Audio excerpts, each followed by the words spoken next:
Percepat pelaksanaan projek prasarana rakyat. 8.9 juta ringgit bantu institusi pendidikan Islam di Kedah.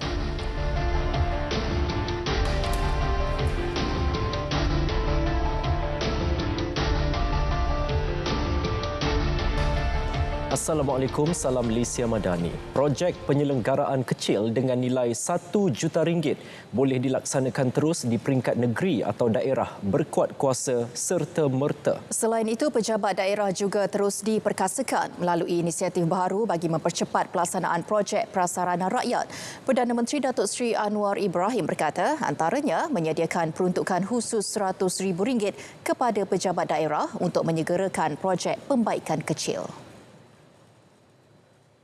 Apa sahaja yang diperlukan di pejabat daerah untuk memastikan pemerkasaan pejabat daerah itu dalam usaha bukan saja melaksanakan projek yang akan dipantau di KPSU, di mana ICU sendiri pun telah diberikan tugas seperti mana yang pernah ditugaskan dulu, seperti mana diumumkan tadi. Sudah submit hari Jumaat, sampai hari Sabtu ditolak. Hari Jumaat, maknanya 2-3 hari ini kerja sepenuh masa dan pastikan sampai, dan insya-Allah dalam masa singkat saya akan pastikan kelulusan yang wajar diberikan. Datuk Seri Anwar merasmikan penutup Konvensyen Pembangunan dan Kesejahteraan Rakyat Pembangunan Madani Rakyat disantuni di Dewan Perdana UiTM Cawangan Kedah di Sungai Petani. Perdana Menteri hari ini menyempurnakan majlis penyerahan kunci Rumah Kasih Ihsan di Kampung Tok Bedu, Tasik Gelugor. Rumah Kasih Ihsan menyediakan kediaman kepada rakyat dalam kategori miskin dan miskin tegar secara percuma. Sebagai projek rintis, 4 Rumah Kasih Ihsan dibina di Pulau Pinang, di Kampung Tok Bedu, Padang Menora, Penaga dan Macang Bubuk. Rumah dibina di atas tanah berstatus lesen kependudukan sementara TOL dan tanah milik keluarga yang diberi kebenaran untuk membina kediaman atas tanah terbabit. Rumah berkeluasan 660 kaki persegi itu bernilai RM75,000 seunit.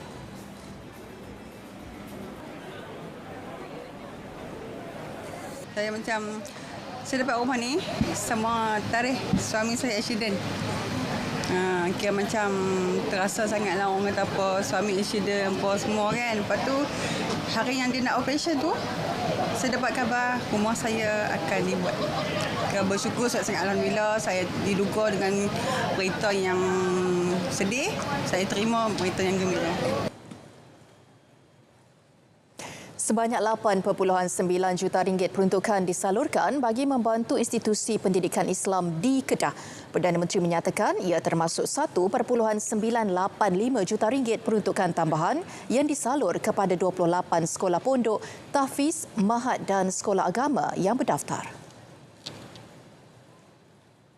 Jumlah peruntukan kita tambah 821,47,000 ringgit untuk operasi pembangunan pendidikan Islam, terutama 228 sekolah agama bantuan kerajaan yang berdaftar di bawah kementerian. Ini tambahan. Dalam keadaan wang tidak ada, dalam keadaan hutang banyak, dalam keadaan defisit. Saya tidak tinggal soal sekolah, soal klinik dan soal imarah masjid dan program Islam. Selain itu, lebih RM600,000 disalur kepada 36 buah institusi pendidikan Islam untuk tujuan kursus, latihan guru serta bantuan pendidikan. Manakala bagi tujuan membantu membaik pulih dan menaik taraf kemudahan pendidikan Islam, sebanyak 6.4 juta diberikan. Sementara itu, RM2.94 juta diperuntukkan kepada 588 masjid Kariah di seluruh Kedah yang berdaftar di bawah Jabatan Hal Ehwal Agama Islam Negeri Kedah yang bertujuan pengimarahan masjid sempena sambutan Hari Raya Aidiladha. Perdana Menteri berkata setiap masjid akan menerima RM5,000. Bagi tujuan imarah masjid sempena Hari Raya Aidiladha, untuk 588 masjid, saya luluskan RM5,000 untuk tujuan tersebut. Beliau berucap merasmikan majlis sambutan Jubli Intan Sekolah Menengah Agama Nahdah Hasanah di Kedah. Pihak kami berterima kasih kepada Yang Amat Berhormat Perdana Menteri kerana sudi memberi sumbangan kepada sekolah kami untuk kami gunakan untuk menambah baikkan infrastruktur sekolah dan juga keperluan yang diperlukan untuk pihak sekolah kami. Jadi alhamdulillah kami berterima kasih kepada Yang Amat Berhormat kerana sudi menderma dan ataupun memberi sumbangan kepada kami. Kali saya ucapkan terima kasih kerana dengan atas sumbangan yang diberikan oleh pihak kerajaan. Dengan sumbangan ini banyak benda yang dapat dibantu daripada sekolah lah, dari segi prasarana, dari segi pendidikan ataupun yuran-yuran utiliti yang tertunggak disebabkan krisis yang kita alami dalam 2-3 tahun ini agak membebankan bagi sekolah-sekolah agama kita ni. Jadi dengan sedikit bantuan daripada pihak kerajaan dan seterusnya bantuan-bantuan yang lain yang akan kita dapat, ini akan membantu dan akan menolong sekolah-sekolah agama raya ini untuk membangun bersama dengan sekolah-sekolah kerajaan yang lain. Jadi saya ucapkan terima kasih sangat-sangat kepada semua pihak kerajaan atas sumbangan ini. Saudara, peluang pendidikan TVET kepada pelajar tahfiz kini terbuka. Menteri Besar Pahang Datuk Seri Wan Rosdi Wan Ismail berkata program tahfiz mahir Yayasan Pahang menjadi permulaan positif dalam kalangan penuntut tahfiz untuk mempelajari bidang kemahiran sebagai jaminan kerjaya pada masa hadapan. Program yang turut dikenali sebagai Tahfiz TVET yang ditawarkan Kolej Yayasan Pahang Advanced Skill merupakan program model pertama di Pahang khusus untuk pelajar lepasan madrasah, pondok dan pusat tahfiz. Bertepatan dengan itulah, menerusi Belanjawan Pahang 2023, Kerajaan Negeri Pahang telah memperuntukkan RM1 juta Malaysia bagi pembangunan institusi latihan kemahiran baru tahfiz TVET di Penuh bagi melahirkan tenaga kerja mahir dengan kapasiti 100 orang pelajar. Kerjasama dengan pihak industri juga membolehkan penawaran program-program yang lebih berkualiti dan relevan dengan pasaran pekerjaan yang lebih meluas. Datuk Seri Wan Rosdi merasmikan Majlis Convocation dan Pentauliahan Kemahiran Malaysia Kolej Yayasan Pahang Advanced Skill 2023 di Dewan Utama Majlis Bandaraya Kuantan.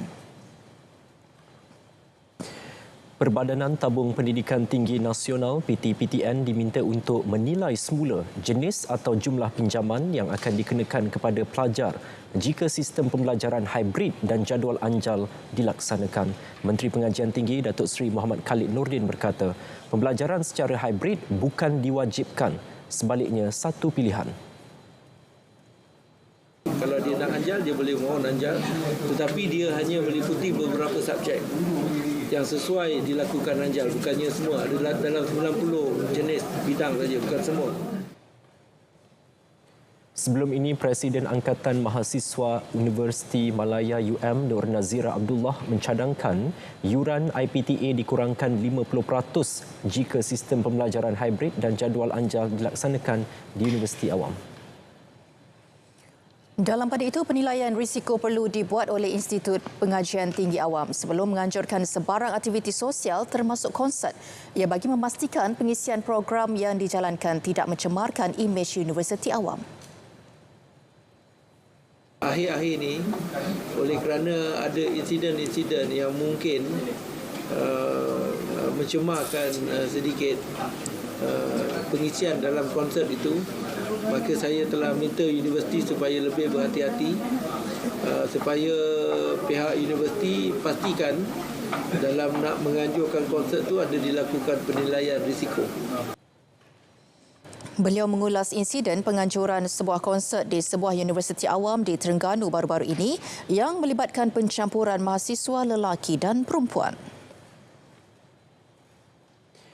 Penggunaan kad siswa dicadang untuk diwujudkan kembali bagi meringankan beban kewangan dalam kalangan pelajar Institut Pengajian Tinggi IPT. Menurut Menteri Perdagangan Dalam Negeri dan Kos Sara Hidup Datuk Seri Salahuddin Ayub, perkara berkenaan akan diusul kepada Kementerian Pengajian Tinggi dan Kementerian Kewangan dalam masa terdekat. Itu kita boleh bincang nanti dengan pihak Kementerian Keuangan dan juga Kementerian Pengajian Tinggi. Dan itu di luar daripada bidang kuasa saya. Tapi ideanya itu boleh kita panjangkan dan sebagaimana kita telah buat banyak program-program rahmah termasuk untuk siswa untuk memudahkan mereka mendapatkan habuan mereka, mendapatkan makanan mereka di universiti. Beliau menyatakannya ketika program Town Hall bersama rakyat di UiTM Seri Iskandar. Ya, dan ini pula dakwaan laporan kenaikan harga susu formula bagi pesakit kanser. Datuk Seri Salahuddin berkata susu formula untuk pesakit kanser bukan barangan kawalan kerana susu berkenaan diimport. Ujarnya beliau akan berbincang dengan Menteri Kesihatan Dr. Zaliha Mustafa supaya rakyat boleh membeli produk itu di hospital kerajaan pada harga lebih murah. Ada banyaklah, mungkin dia beli sekali beli itu beberapa kontena. Jadi saya akan cuba berbincang dengan Dr. Zaliha yang berhormat Menteri Kesihatan supaya rakyat biasa ni boleh beli di hospital kerajaan. Mungkin harganya ada sedikit rendah. Kerana saya dikhabarkan KKM membeli secara bulk. Jadi itu boleh kita bincang nanti. Kalau beli di farmasi memang mahal. Berhubung laporan kenaikan susu formula bayi dan kanak-kanak, Datuk Salahuddin meminta pihak pengeluar menyediakan laporan pergerakan harga produk berkenaan bagi tempoh 6 bulan. Sekiranya berlaku peningkatan, beberapa inisiatif akan dilaksana bagi mengatasi masalah tersebut. 42.26 juta ringgit diperuntukkan Kementerian Pembangunan Kerajaan Tempatan KPKT bagi projek bantuan baik pulih rumah dan bantuan bina baharu rumah di bandar tahun ini. Peruntukan merangkumi 40.26 juta ringgit bagi projek baik pulih rumah yang memanfaatkan 2,534 ketua isi rumah KIR. Pada golongan yang miskin tegar dan duduk di bandar dengan rumah yang betul-betul daif usang sama ada akibat daripada kebakaran, bencana alam ataupun kemiskinan tegar.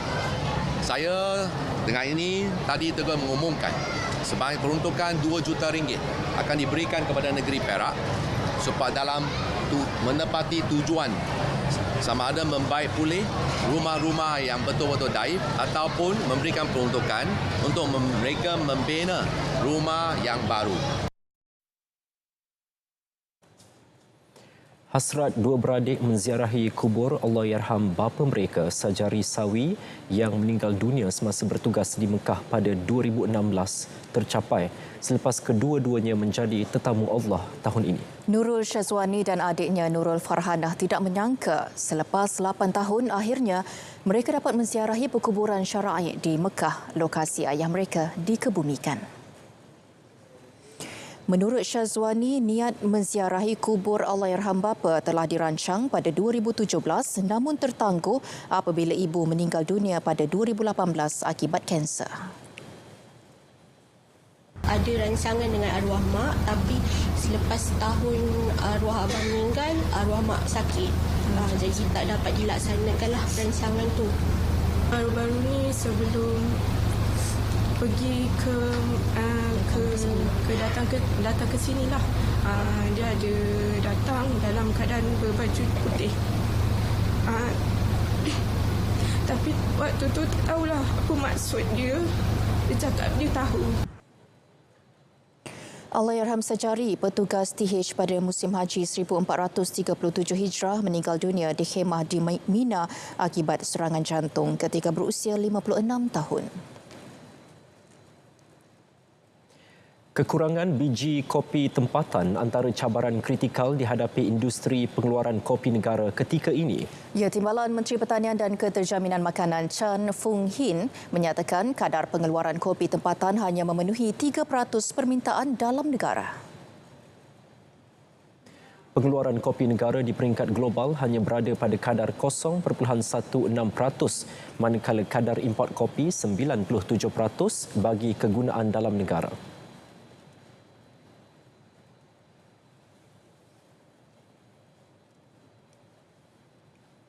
Permintaan kopi dalam negara memang semakin meningkat.